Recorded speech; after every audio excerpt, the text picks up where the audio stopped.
Buonasera, ben trovati all'appuntamento del martedì 19:30, 20:30. Il sindaco risponde. Ricordo già all'inizio di questa puntata che viene registrata 2 ore prima della messa in onda, quindi noi vi mettiamo comunque i numeri di telefono e i numeri per mandare messaggi e le email, perché potete farlo ugualmente, potete mandare tutte le richieste che volete, le domande che volete fare al sindaco o al vice sindaco e invece di leggerle in questa puntata le leggeremo nella puntata successiva, come d'altronde faremo questa sera, dove ci sono arrivati moltissimi messaggi che verranno letti ma sono stati mandati la settimana scorsa. Questo ovviamente per far chiarezza della trasmissione. Ospite questa sera, perché è impegnato, non c'è il sindaco ma c'è il vice sindaco Andrea Michalizzi, che lo saluto. Buonasera. Buongiorno, vice sindaco. Buongiorno a tutti. Passato bene Pasqua, Pasquetta? Sì, chi più ne ha più ne metta, giorni a fa anche casa rima con la famiglia, non fanno mai, ma anzi sono un bel ristoro. Abbiamo preso tutti dei chili, insomma.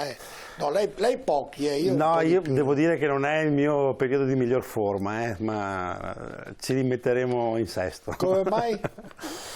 Io, se non sto attento, ho la tendenza a diventare tondo. Come tutti, se non stiamo attenti. Ma no, ma c'è Non ho più 20 anni. qualche figura più snella che riesce a mangiare e non riesce mai ad ingrassare. Beati però loro, la maggior parte come fanno. Senta, molti dicevo i messaggi che sono stati mandati, però inizio con le novità. Dunque ci sono i nuovi orari dei bus, c'è stato un taglio di 56 corse, tutte pomeridiane dalle 14 in poi, da oggi fino fino al 10 giugno. Per quale motivo fino al il 10 giugno? Ma approfondisco con l'assessore Ragona. Penso che dopo entrerà in vigore l'orario estivo, quindi intanto sono di là. I tagli sono, come dire, il frutto di una cosa di cui abbiamo parlato anche altre volte in questa trasmissione, insomma, cioè di un servizio pubblico che fatica a sostenersi. Non è un tema solo padovano, ma anche di altre città vicine a noi, Verona, Treviso, anche loro stanno tagliando corse. E noi, rispetto all'Emilia Romagna e alla Lombardia, cito 2 regioni governate, una dal centro-destra e una dal centro-sinistra, per non fare, come dire, dispetto a nessuno, e scontiamo il fatto che abbiamo una regione Veneto che non finanzia il trasporto pubblico e quindi non sostiene le città. Ma per quale motivo non lo finanzia? Perché fa scelte di bilancio diverse. Finanzia altre cose, tutti i bilanci delle pubbliche amministrazioni danno soldi in alcuni settori e non li danno in altri. La nostra regione, a differenza di Lombardia ed Emilia Romagna, non sostiene i comuni nell'erogazione del servizio di trasporto pubblico, si limita a girare il contributo che lo Stato invece ci trasferisce. Quindi diminuzione dei costi, ovviamente. E noi senza perché il servizio di trasporto pubblico è un servizio che difficilmente si sostiene, infatti anche in altre città abbiamo gli stessi problemi. Se non c'è un sostegno pubblico, noi abbiamo commentato qualche settimana fa, abbiamo messo delle risorse in più come comune. Ma insomma, in altri territori le regioni fanno la loro parte. È importante anche perché il nostro trasporto pubblico serve non solo i cittadini residenti a Padova, ma tutti i cittadini che ogni giorno vanno e vengono dalla provincia nella nostra città e si muovono anche con i mezzi pubblici. Sono partite che le regioni sostengono. Ora io non voglio fare quello che, come dire, noi stiamo faticando a sostenere, così come noi anche altre città. Abbiamo messo delle risorse di bilancio aggiuntive, ma questo serve per contenere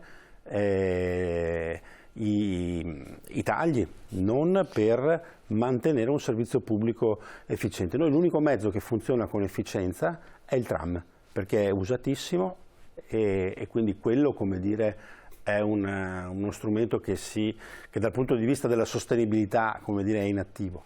Ma tutto il resto fatica. Fatica. Però c'è anche l'atto positivo, vice sindaco Micarizzi, perché i night bus, che sono chiamiamoli dei taxi un po' più grandi, vabbè, avevano un orario, avete aumentato l'orario, un'ora in più nei giorni del lunedì, del martedì e della domenica, mentre il mercoledì, il venerdì e il sabato li fate funzionare fino alle 2 di notte, quindi vuol dire che almeno da questo punto di vista i ragazzi, soprattutto più giovani che escono, vanno a bere qualche bicchiere in più, possono prendere questo night bus, ricordo i giorni, il mercoledì, il venerdì e il sabato, dove ci sono i bar aperti più a lungo, fino alle 2 di notte. Sì, è un'attenzione, anche un atteggiamento di prevenzione, oltre che un servizio per chi non ha l'auto, gli studenti o i più giovani, insomma, di poter utilizzare di un servizio, insomma, anche fuori da quelli che sono le linee ordinarie. Insomma, il night bus è un servizio a chiamata, trovate su Padova.net tutte le informazioni su come usarlo, ed è uno strumento rivolto soprattutto ai più giovani, ecco. Ci ricordo dunque lunedì, martedì, giovedì e domenica fino all'1, invece mercoledì, venerdì, sabato, che sono gli orari dove i bar rimangono più aperti, fino alle 2. E proprio allacciandomi a questo ragionamento, ovviamente è uscita un po' di polemica per via della Movida. Qualche vostro consigliere di maggioranza ha proposto di chiudere i bar un'ora prima. Io chiaramente, vice sindaco, le faccio domande non inerente alle competenze che a lei, certo. Però in funzione di vice sindaco o quando viene sindaco io faccio tutte le domande che mi arrivano, quindi ovviamente magari avremo modo e tempo per dare una risposta anche alla settimana successiva. E dicevo, la Movida, qualche vostro consigliere ha detto, ho fatto questa proposta, di maggioranza, perché non chiudiamo i bar un'ora prima? Ovviamente qualche locale, sapendo che c'era il sindaco ospite questa sera, ha detto ma siamo matti, anzi dobbiamo tenerli aperti di più. Cosa risponde a questo quesito? No, io sono per avere un'attenzione, una sensibilità verso come dire, anche gli aspetti della tranquillità dei nostri quartieri. Abbiamo zone in cui fino a tarda ora questo fenomeno, come dire, impatta sui residenti. Noi vogliamo essere una città dove i ragazzi e chi ha voglia, come dire, anche di divertirsi, o le attività che devono lavorare, insomma, lo possono fare. Dobbiamo trovare però misure di convivenza. Si pone un tema corretto quando si dice che insomma, a una certa ora si vuole anche dormire. Io penso lo si possa fare anche nel rispetto di chi e anche nella possibilità, insomma, di una città che ha un'offerta. Io sono sicuro che il sindaco e l'assessore Bonavina, che si occupano di questa questione, insomma, vorranno anche porre questo tipo di attenzione, perché la città ha i suoi ritmi, ha le sue esigenze, e i residenti in questo senso vanno anche tenuti da conto. No, certamente, però è anche il bello, perché è una città che ha la fortuna di avere un'università con 61.000 iscritti tra nuove matricole e studenti, rende viva una città che molto probabilmente, ne avevamo già parlato anche la settimana scorsa, vice sindaco, molto probabilmente sarebbe una città un po' tipo Vicenza, con tutto il rispetto di Vicenza, insomma un po' anzianotta, e questi giovani rendono vivace il centro, rendono vivace determinati luoghi della città, ma soprattutto fanno anche lavorare molte persone, quindi ci sarà sì il disturbo della notte, che magari chi dorme lì, ovviamente, o chi vive lì avrà qualcosa da ridire, però nel complesso è una cosa, cercando di trovare i giusti equilibri, da guardare con molta attenzione. Sicuramente, cioè, una delle nostre ricchezze è quella di avere tanti ragazzi che da tutte le parti del mondo arrivano nella nostra città. Non è che si vuole ovviamente spegnere la città di Padova da una certa ora in poi. Trovare le giuste formule di convivenza mi sembra, come dire, anche un segnale d'ascolto verso chi pone un tema, un quesito, senza, come dire, snaturare quella che è la nostra città, una città che a tutte le ore, come dire, ha la sua vita. Senta, allora andiamo a leggere qualche messaggio che ovviamente ci è pervenuto la settimana scorsa. Ricordo i numeri per mandarli, vi ricordo che non siamo in diretta, ma la trasmissione è registrata un paio d'ore prima, alle 17:15 più o meno iniziamo a registrarla, quindi non potete mandare i messaggi in diretta e tantomeno le telefonate, però potete mandare i messaggi ugualmente al 345 334 1171 oppure tramite l'email il sindaco risponde @gruppotv7.com e noi puntualmente li leggeremo la settimana successiva, come faremo tra poco, leggeremo i messaggi che avete mandato la settimana scorsa. Questo è per dovere di correttezza nei confronti dei nostri telespettatori. Allora inizio con il primo. Buonasera, ovviamente dice parole, marciapiede di via Marconi da Terzo Mondo, più volte chiamato ma nessuna risposta, e sempre in via Marconi allaccio un altro messaggio: doppio senso di marcia, parcheggiano in entrambi i lati, si fa fatica a uscire dal cancello. Ho preso nota, vediamo se riusciamo a dar seguito, insomma, alla segnalazione che fa il cittadino. Sono tante le strade che hanno bisogno di manutenzione, mi piacerebbe poter spendere di più. Quest'anno il bilancio non è un bilancio che parte ricco e quindi sulle manutenzioni siamo un po' a corto di fiato. Lo dico perché è giusto anche rendere noto ai cittadini quali sono i numeri con i quali noi amministriamo. Ecco, sulla parte delle manutenzioni il bilancio di partenza è un bilancio che non ha grandi margini. Comunque noi siamo partiti con le manutenzioni strade e marciapiede di questa stagione, quindi un po' di lavori ne facciamo.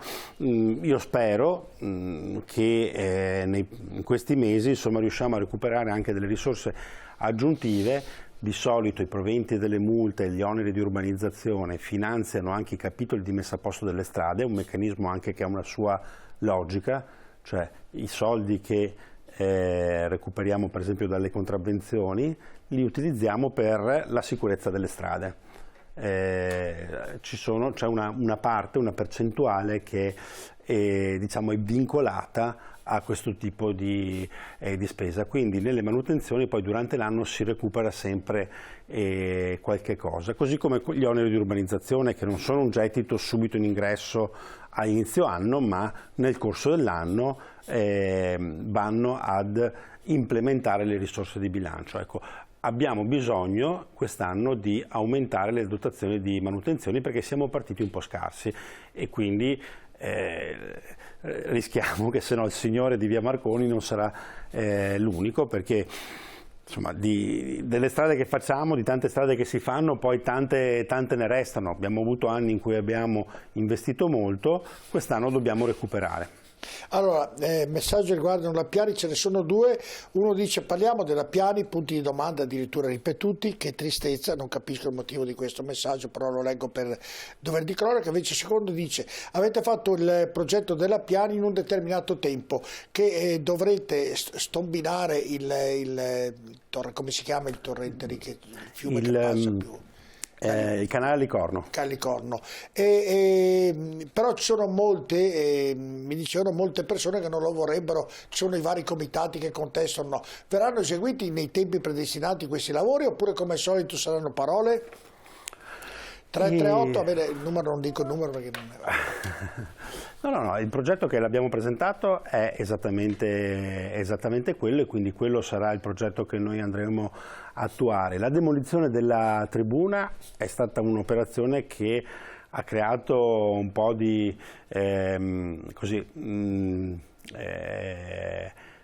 dibattito e anche difficoltà ad essere accettato da alcune associazioni di tifosi del Calcio Padova legati alle vicende di quella tribuna.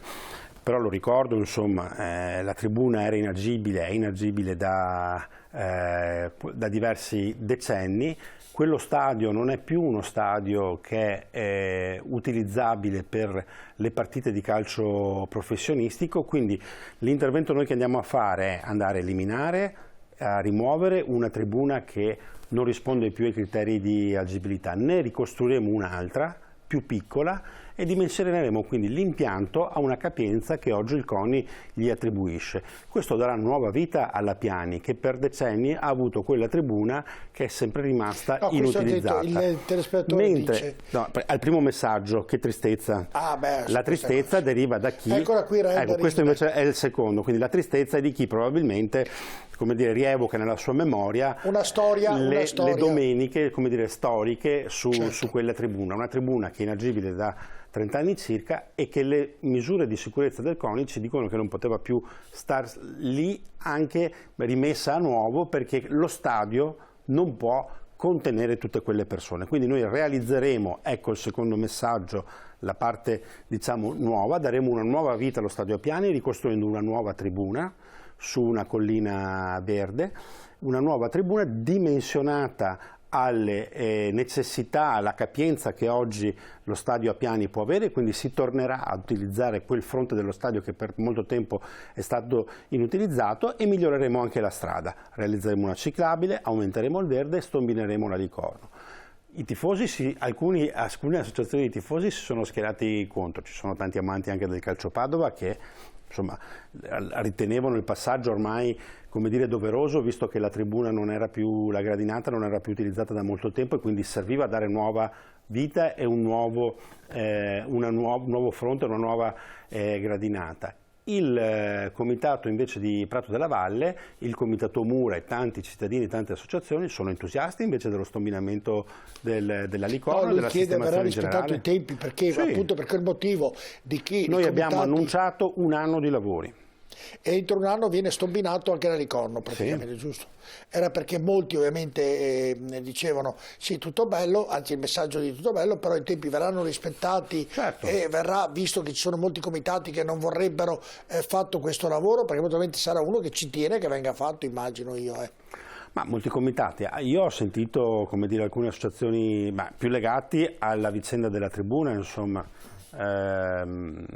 La sistemazione della strada, una messa in sicurezza, un'aggiunta di verde e della pista ciclabile, che insomma sono anche operazioni di miglioramento. Un anno di lavori è previsto, tra la demolizione che è in corso, poi la ricostruzione e poi la sistemazione della strada, quindi un lavoro piuttosto complesso. E quindi fra un anno rivedremo quella parte di Padova che storicamente è stata la parte dei... C'è un altro pezzo che mi piacerebbe aggiungere, che oggi non è ricompreso nei lavori, cioè quello spicchio di area che è stato utilizzato fino a un po' di anni fa come deposito di APS. Siamo proprio di fronte alla gradinata, che praticamente confina con la caserma. Esattamente, abbandonato da molto tempo. Ma quello è un luogo del comune, no? Giusto? Sì, è di proprietà del comune. Gli edifici sono con i tetti collassati. Lì serve un grande investimento per poter rimetterli in pista. Sarebbe una riqualificazione bellissima. E sto cercando di capire se o attraverso qualche bando o qualche collaborazione pubblico-privato. Che vorrebbe fare, cosa vorrebbe fare, che gioco di parole? Ma io lì ci vedo, come dire, degli spazi dove la gente possa in qualche modo vivere, insomma, quel luogo, e quindi o degli spazi di incontro oppure anche dei posti dove mangiare, un parco giochi per i bambini, o un posto dove mangiare, dove poter passare, insomma, tempo libero, ecco, il bistrò, il ristorantino, piuttosto che lo spazio di incontro. Insomma, non ho un'idea chiara, però e nessun privato si prende quest'onere? Non abbiamo fare un ristorantino magari è qualcuno. Non abbiamo indagato, però secondo me bisognerebbe, come dire, adesso che è partita l'investimento su via 58esimo Fanteria e la tribuna, e quindi lo stadio a Piani, anche, come dire, alzare un po' il tiro e occuparsi di quello spazio. Non sarebbe male, voi lasciate sempre e poi ognuno chiede fra quanto? Questo qua non do tempi, nel senso che... Però sa, 6 anni fa, appena eletto il sindaco Giordani, in questa trasmissione disse: vorrei portare Piazza Insurrezione a toglierla dal parcheggio delle macchine. 6 anni fa era l'idea come l'hai lanciata ora, è un'idea che sta prendendo, poi ne parleremo sostanza, e quindi non si sa mai, insomma, dunque l'importante è iniziare a parlarne e poi staremo a vedere quello che accadrà. Rimanete con noi tra poco.